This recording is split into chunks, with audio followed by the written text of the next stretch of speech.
అంతా పూర్తిగా విన్నాను నేను.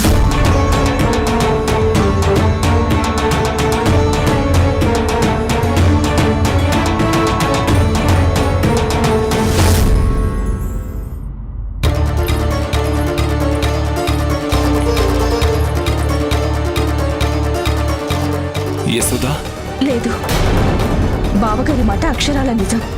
మనకి భద్రత పెంచాల్సిందే. అది ఎంత ముఖ్యమో మీకు అర్థం కాదు. ఎవరికి తెలుసు ప్రమాదం ఇంకా తప్పిందో లేదో? మనకింకా తెలీదు కదా. ఆ పూతనని ఎవరు పంపించారో ఏమిటో.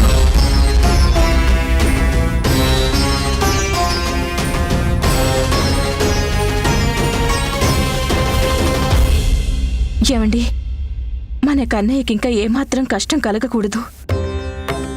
ఆ పూతన తనే వచ్చుండొచ్చు, లేదా ఎవరైనా పంపించుండొచ్చు. దాంతో మనకేమాత్రం పని లేదు. ముందు మీరు 4 దిక్కులా భద్రత ఏర్పాటు చేయండి. బయటి మనుషులెవ్వరూ కూడా గోకులంలో అడుగు పెట్టకూడదు. ముఖ్యంగా మన భవనానికి వచ్చే దారుల్లో గోశాల ముందర ఏమండి ప్రహారా పెట్టించండి. యశోదా, నువ్వేం భయపడకో, అన్నీ నేను చూసుకుంటాను.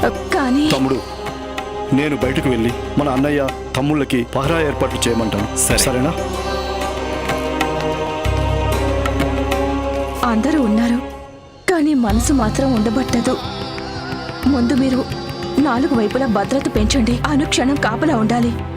వారికి తెలియకుండా ఆకాశంలో ఏమండి పక్షులు కూడా ఎగరకూడదు. అంతే.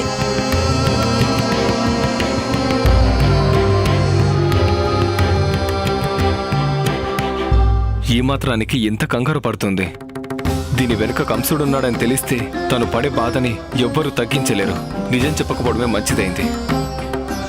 కన్నయ్య, నిన్నింకా ఒక్క క్షణం కూడా వదలకుండా కంటికి రెప్పలా చూసుకుంటాను.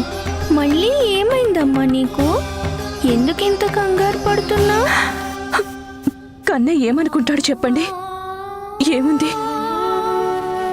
తన తల్లికి తనని రక్షించుకోవడం కూడా రాదనే కదా.